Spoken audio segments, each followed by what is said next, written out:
Now, before I start the video, I have one serious question. Is the PS5 truly worth buying over the PS4 Pro?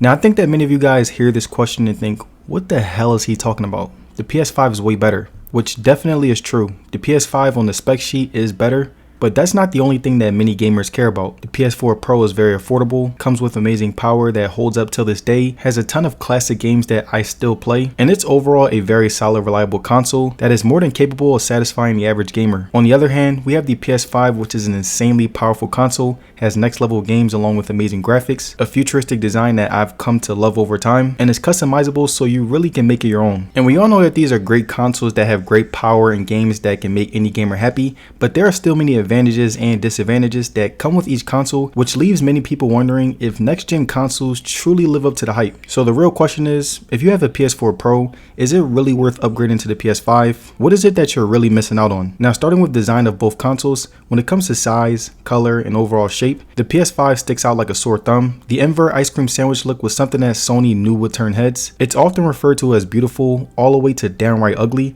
but at the end of the day, I'm really glad that Sony took a risk and stepped out of their comfort zone because innovation often requires great risk, and the look really has grown on me. I like the fact that the PS5 had press buttons for the eject and power instead of touch. I've always felt that actual buttons are much more reliable and can be fixed whenever something goes wrong. I also like how the PS5 has two different options when it comes to ports. There's the USB-C and USB-A option, so if you buy an external hard drive, a new charger cable for your controller, or an extension for your headset, the PS5 can accommodate whatever cable is needed. Also, if you don't like the regular plates that come with your console, you have different face plates that you can use if they get dirty or if you want to spice things up. Sony made it even easier to take off and install so anyone can do it. Right here I have my custom plates along with matte skin in the middle. I prefer my console to have the all black stealth look, but there are so many different plates and skins that you can choose to make the PS5 truly yours. Now, looking at the front, there's a stylish yet effective ventilation system. The main problem that I have with the front is that the material is glossy. It looks very nice when you first buy it, but as you can see, it gets scratched up very easily. Another problem that I had was the size of the PS5. It was much bigger than I thought. Originally, I wanted to put it sideways on my desk, but it was too big, so I just stood it up straight instead. And even though these are some problems that I have with the design of the original looking PS5, I corrected all these problems after customizing mine, and that's what I love about my PS5. If there's a scratch, dent, or any other problem, I can just replace it with no problem and it's gone. Now, looking at the design of the PS4 Pro, the look is completely different from the PS5. It stands out in terms of design, but is more hidden because of the black exterior. On the front, we have the USB Type-A ports, and while they do come in handy, it's still not as diverse as the PS5, so if you do get a new accessory that comes with USB-C to USB-C cable, you'll have to buy a new cable since your PS4 Pro doesn't really take it. And looking at the power and eject button, these are very much like the PS4 Pro when it comes to being discreet. They both are pressable buttons, so just like the PS5, you won't have as many malfunctions as you would with touch buttons. Now, the size of the PS4 Pro is very nice. It was much smaller than my PS5 and was able to fit in any spot that I usually sit my console at, but a major downside to the PS4 Pro's design is that you won't really be able to stand it up on its own without buying a holder. Another downside when comparing the PS4 Pro to the PS5 is that it's not as customizable, so if you get any major scratches or whatever color you get your PS4 Pro in, you're pretty much stuck with it. But again, I love the discreet look that it offers, so if you're considering getting something that looks low-key, the PS4 Pro fits that style, but if you're looking for a more flashy console that is more focused around customization, the PS5 will fit that style. Now, moving on to home screen of both consoles, I was a much bigger fan of the PS5 because just like the design, it was different, stylish, and it's something that I never got tired of looking at. And as you can see here, the entire background changes to match that theme, but with the PS4 Pro, it lacks the immersiveness since there's not much going on in the background. This is all personal preference since you can change the set background on the PS4 Pro. I personally like the constant changing backgrounds, and maybe you're someone who likes the set background, but unfortunately, the PS5 and the PS4 Pro cannot do both. Now, if you're someone coming from a PS4 Pro, it won't take long to get used to the PS5 since everything is placed out very well. Most of your games are displayed on your home screen, and if you use your console to stream movies and shows, you have the media side that displays things like YouTube, Netflix, Peacock, etc. And on the PS4 Pro, everything from games and apps are all set on your home screen and mashed together, so it might often look pretty messy. Now, the quick launch and pop-up menus between both consoles are very different. On the PS4 Pro, once you hit the PlayStation icon on your controller, it'll take you to the home screen, and if you hold that same button, the quick menu will pop up. And as you can see, it has your power settings, music, notifications, and many other things that let you keep track of your console. The PS5 has changed some things regarding the quick menu, since now you only have to press the PS button on your controller once, and holding the button takes you to the home screen. And as you can see, it pretty much has the same options,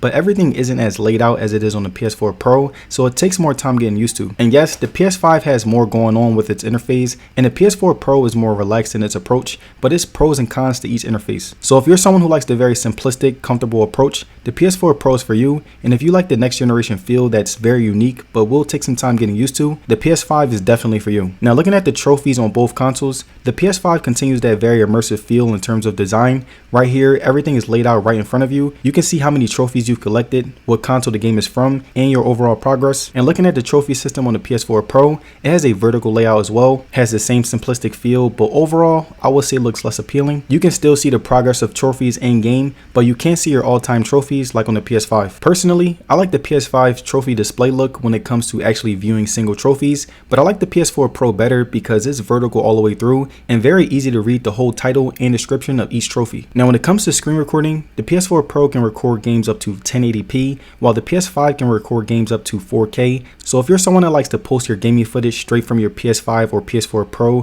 posting on videos such as YouTube and other platforms, the PS5 is a way better tool to use. I also thought it had a better interface for screen recording. Right here, you can see that when you're recording on the PS5, you can see how long it's recording your footage while also playing the game. So when it comes to sharing gaming clips and posting high quality videos from a console, the PS5 easily wins. Now moving on to one of the most important aspects in gaming that can take your experience to the next level, the DualSense and DualShock 4 are both really good controllers that don't disappoint. And even though both controllers are really good, I feel like the major differences between them came in the form of many different features and look. Like when we look at the DualSense controller, it continues that futuristic aesthetic by matching the color schemes and bulkiness of the PS5. And when we look at the DualShock 4, it has a very stealthy, slim look that truly complements the PS4 Pro. And even though both of these controllers are different, they actually have a ton in common, and I want to go down a list of the same things they have in common while also adding the extra features that make the DualSense different. Now the DualSense has clear buttons that have good press and are very durable, while the DualShock 4 has solid painted buttons that resemble older versions of the controller. The DualSense has a mic that you can hear out of and speak into with your friends. They both have motion controls that is very compatible with many adventurous games.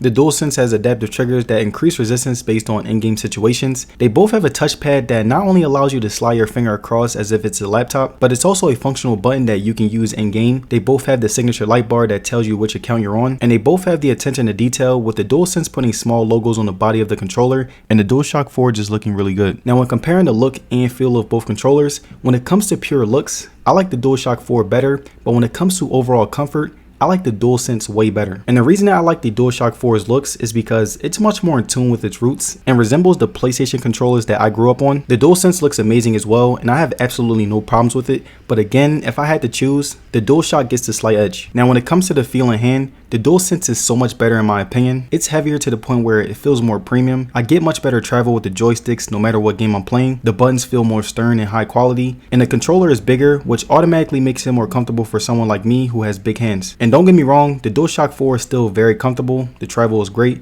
the buttons are very high quality, but when compared to the DualSense, it feels slightly more cheap and makes you realize why it is a last gen controller. But despite my personal preference amongst both controllers, they both are really great, and I can use either one of them with no problem despite the age gap. Now after 2 years, I know a lot of you guys are still wondering, is the PS5 as loud as the PS4 Pro after 2 years of use?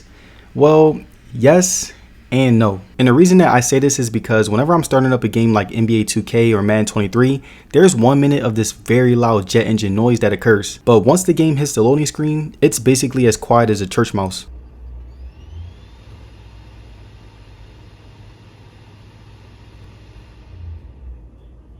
Now as for the PS4 Pro, as soon as the game starts, the fans start kicking in and it sounds like an actual jet engine. And now that you've heard how loud both consoles are at different points in time, you can really get an idea of how much this annoys you or intrigues you. Now the final topic that I want to touch on is the main reason that we get these consoles in the first place, and that's games. Now if you have a PS5, you can also play any PS4 game, which is great since you won't have to own two consoles. Backwards compatibility is very high, so any of those games that you wish you could have played on your PS4, you are still able to play. Now you may be hearing this and asking yourself, what the hell is the point of keeping my PS4 Pro? But what I want to say is that basically, just like how you can play any PS4 game on the PS5, you can also play damn near any PS5 game on the PS4. And when we look at all the main titles like FIFA, 2K, Call of Duty, and many PlayStation exclusives, they are also being released for the PS4, so you're really not missing out on much. And even from my personal experience, look at every single game on my home screen. 99% of these games I can also get on my PS4, so in hindsight, you can also say, why the hell would you get a PS5? And of course you have games like Ratchet & Clank Rift Apart that are PS5 exclusives, but it's really up to you if it's actually worth upgrading based on a few games. And as of now, you can get the non-disc version of the PS5 for around $500 and the disc version for around $550. And for the PS4 Pro, they're going as low as $200, so the price difference can also be a major factor for someone who is looking to get either. So here's the final question. Is the PS5 truly worth buying over the PS4 Pro? Well, if I'm being honest, 2 years ago, I would have said no, but as of now, it's definitely worth getting. And I say that the PS5 is worth it because when you look at both consoles as a whole, the PS5 has more features, more innovation, a better controller, and better customization. And even though I say that the PS5 is a better console, I still really love my PS4 Pro because I had so much fun with it, but I enjoy the PS5 version of games much more, and I don't regret buying it. But let me know down in the comments, which console do you have? And if you have a PS4 Pro, would you upgrade to the PS5 right now? Let me know. And I really appreciate you guys watching today's video, and I'm gonna see you guys in the next one. Peace.